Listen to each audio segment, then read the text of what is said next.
Hey guys, it's Kevin in my review for the first film in Steve McQueen's 5-film saga that he's doing, of course, being Mangrove.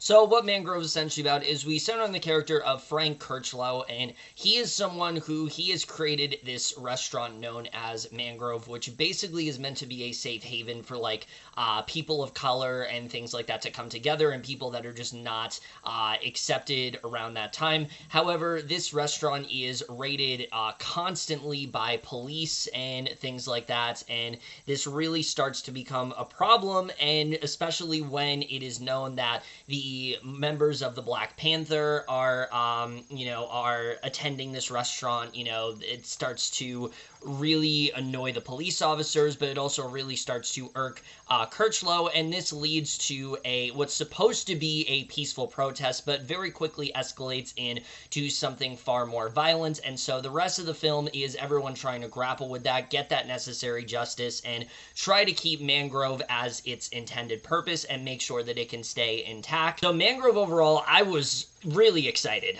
for this film, not just because of the subject matter, but also just the idea of Steve McQueen releasing 5 films in 1 year is crazy to think about. Someone of his caliber. Steve McQueen's a director I hold to a very high standard. I truly think he's one of the best out there right now. So just hearing rumblings of him doing this, got me really excited, and I didn't really know a lot of what he was going to do. I didn't try to look up too much about these films and all that kind of stuff. I wanted to really just go in as fresh as I really could. So going into Mangrove, I was just really hoping that this could be a great start, and honestly, coming out of it, I really couldn't be more impressed. This is an amazing film that I think is a very different kind of film than what McQueen usually does, but it really is all the better for it. And if this film was eligible, I really could see this being like a big Oscar contender heading into Oscar season. Unfortunately, it's not, but we're just gonna but there are a lot of things that it very well should be, and we're just getting to right now, starting off with the cast. And right off the bat, that is easily one of the best things about this movie. That's something that Steve McQueen always does a great job with. He always has such great actor ensembles and things like that. He always knows the right type of people to cast, and that is no different when it comes to Mangrove. I think everyone here is so well casted in their roles. I think everyone does a really excellent job. But we have to first talk about Letitia Wright in this movie, who, a lot of people are going to turn to her. She's easily the biggest actor in this. Everyone's, heard her name before, and she gives an incredible performance, I think, as the character of Althea. She is someone who is very passionate about what she's doing. She cares a lot about her cause, to the point where she really is willing to do anything to fight for it, and I thought she gave such an incredible performance here. She has this one scene, especially in the third act, and I just thought she did an amazing job. Wright is an actress that I have really been impressed by lately, and this really just shows just how legit she is. She is someone that I think is just really continuing to impress everyone, and I think Mangrove really just shows how great of an actress she can really be when she has the right material. Now, I was just very impressed by her in this role. I think she gave a really strong performance here for sure. For me, though, the big standout in this movie, without a doubt, is Shaun Parks, who plays a character of Frank Kirchlow, and he really is the main character of this movie. That's something that you might not know going in. It really is about Kirchlow, and I thought he was just amazing in this role. He really stole the entire show for me. The entire film, we really are seeing things through his perspective, but I thought he did a really good job of bringing all the dimensions needed to this character. You get the sense that Kirchlow is someone that really wanted this restaurant to just be a peaceful place. He wanted this to be a place free of oppression. He wanted this to be a place, that supported freedom, that was very inclusive in that way, but things are not turning out the way it is, and so you really just see how frustrated he is by this, and the emotional toll it really takes them, but also just how hopeless he really does become. I just thought he did a really excellent job with. I was very impressed by his performance here. I'm not too familiar with him as an actor. I'm sure I've seen other things that he's in, but he's not like a very well-known actor to me, but I really do hope I I see more of him, because I think he is such a talented presence for sure, and I just really love what he ended up doing here. And for me, like I said, I think he was absolutely the big standout in this movie. Malachi Kirby, though, as well, should not be ignored. I think he has some really great moments throughout this movie. He has some really meaty monologues in the third act especially, and again, Darkest Howe is someone who he wants to be, you know, a big representative for the Black Panther Party and things like that, and he really comes into his own, I think, in the third act, and I really loved his performance. I haven't really seen him since Roots, you know. I watched him in the Roots miniseries. I'm like, this guy's gonna be something big. Really haven't seen him since then, so it's cool to see him again here, because I think he gives a really strong performance for sure. Rochenda Sandall, I think, is really good here. Jack Lowden is very good as the lawyer to the Black Panther. You know, he's really trying to help them with this situation. You can see how passionate he is about that. I also really was impressed, though, by Sam Spruill, who really plays the big villain in this movie in PC Pulley. He is just easily one of the most despicable and hateful characters you'll see all year. He's someone who is a cop. He is very much self-righteous in everything that he's doing. He feels like everything he's doing, like there's nothing wrong. You know, he can just he can just horrendously, like, emotionally torture whoever he wants. He doesn't care what he does to them. You know, if he's crossing the line, it doesn't really matter. And you really get that sense from his character. And I think Spruill did a really good job of just really showing the hatefulness in this guy. You know, it can be really hard to pull that off and not make it seem one-dimensional. But gratefully, Spruill, I thought, gave this guy some really good layers as a character, and I was very convinced by his performance here, and I thought he just did a really great job. The entire ensemble, honestly, everyone gives a very strong performance. I think this is easily one of the best ensembles of the entire year, and I was just very impressed by really everyone here. But now we got to get to the directing and the writing, which, I mean, that's always a constant when it comes to Steve McQueen films. They're always very well directed, but what really impressed me about this film is that it's not directed like his other films. This film, yes, is dark, but it also has a sense of hope throughout it, and I thought the way he did that was really good. The first half of this film is very different from the second half, and I thought he was able to balance all of that very well. He's really challenging himself as a director in this film. You can really tell, you know, the way he's bouncing between what he normally does, which is observing all of these people going about their lives and trying to deal with this situation as best they can, and then the second half of this film, which really turns into a courtroom drama of sorts, he really does explore uncharted territory, and he does it very well when it comes to this film. I really liked the way it was directed. As always, you can see how much passion McQueen has in this subject, and I really liked the way he directed this film, and his screenplay as well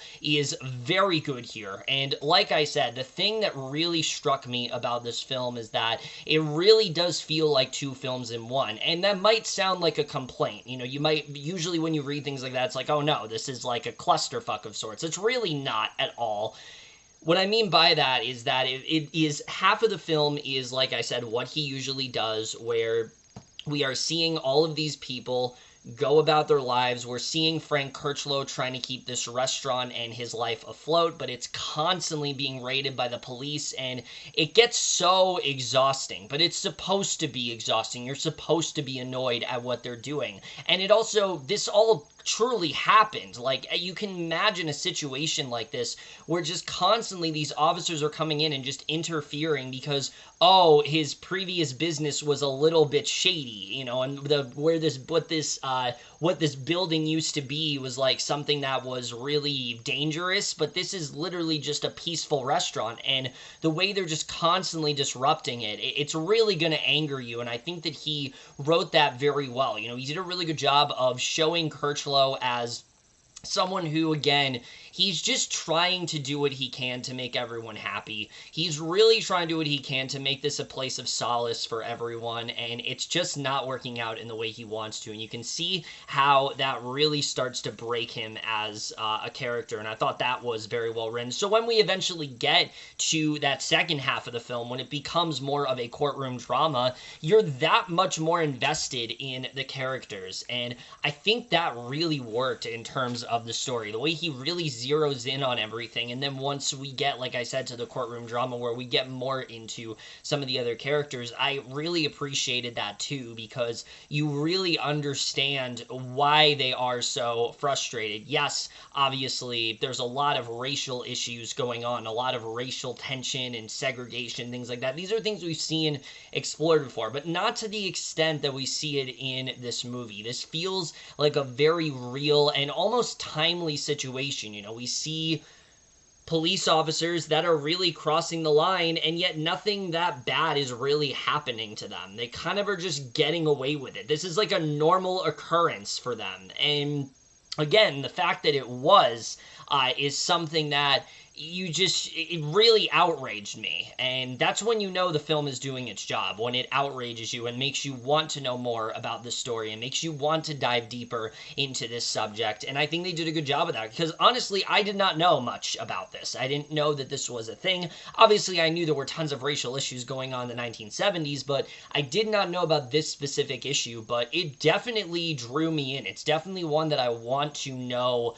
more about after this film, and I think McQueen just did a really good job at documenting all of that, but also, again, really focusing in on these characters, why they are fighting, you know, why they care so much about this. Even the Black Panther characters, like Althea, for example, she's not just doing this because she wants to fight against oppression. There's a specific reason why she's doing this, and it's very well communicated in this film. Or the character of Darkest Howe, who's someone that is very passionate about this whole thing. I thought they just did a really good job with those courtroom scenes. They don't feel long and drawn out. It feels like each one is really building to something bigger, and I really did appreciate that a lot. I thought that was something that was just very impressive with this film, is the way that it was written. The dialogue as well is just so good here. There's so many great moments in terms of the dialogue. It all just feels so natural and real, and I think is really going to hit very close to home for a lot of people. You know, I think there's a lot of things that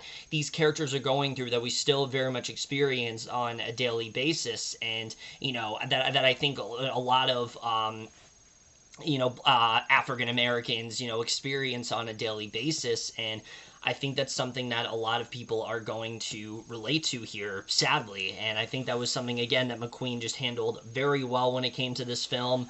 Again, everything screenplay-wise, I think was just very well handled here. I was very impressed with the way that he went about that. As usual, he always does a great job when it comes to his screenplays. So a lot of people have compared this to Trial of the Chicago 7, and yes, there definitely are some clear similarities. You know, they're both about groups fighting for oppression and a riot that ensued and wasn't supposed to be as, like, chaotic as it was, but kind of turned out that way. But I also think there's some clear differences here. And again, I'm not reviewing Trial of the Chicago 7 in this video. That's in a different video. I'll do it in a catch-up review and things like that. But I have seen Trial of the Chicago 7. And again, they are definitely different movies. There's a lot of differences there, so I'm not really here to compare the two. I just think that it's definitely weird, the timing that they both take place in the early 70s, or almost around the exact same time, and one's, you know, something that happened in the US, one is something that happened in the UK, and they both kind of ended up the same way in terms of, like, the verdict. So I think that's really interesting overall. But again, I'm not really here to compare them, so if you want that, that's not really what I'm here to do. The cinematography, though, is just drop dead gorgeous in this film. There are so many amazing shots just of the restaurant alone, and something that I think McQueen always thrives in is visual storytelling, and he does that very well here. There are some scenes that are literally just people dancing. You know, they're just trying to, like, enjoy this environment, and it really makes this feel like a more lived-in location, not just like any restaurant. You understand why this was so special, why this was a place where everyone wanted to feel safe, even though they really couldn't because it was constantly being raided and things like that.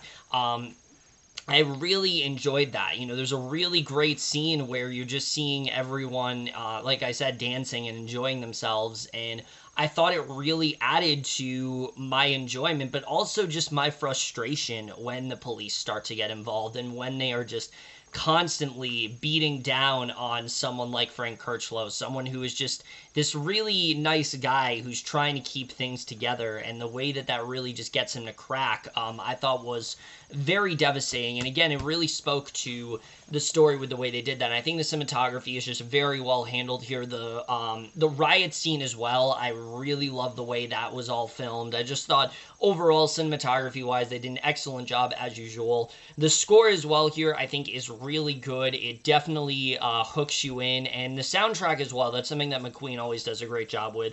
Really great soundtrack to this film. You have that 70s feel throughout. You really do feel like you're in this period of time, you know, this time period, and I thought that he captured that very well. And the editing. This film is about 2 hours long, and I think it definitely needed to be, because there's a lot that we needed to cover. You know, we needed to spend a lot of time getting to know these characters, so when they get into the courtroom, when they get more into this situation, and things become a lot more serious, we're that much more invested. And I think that's something that they did very well when it comes to the editing here. I think the film is very well edited, especially in the last hour. It really flew by for me.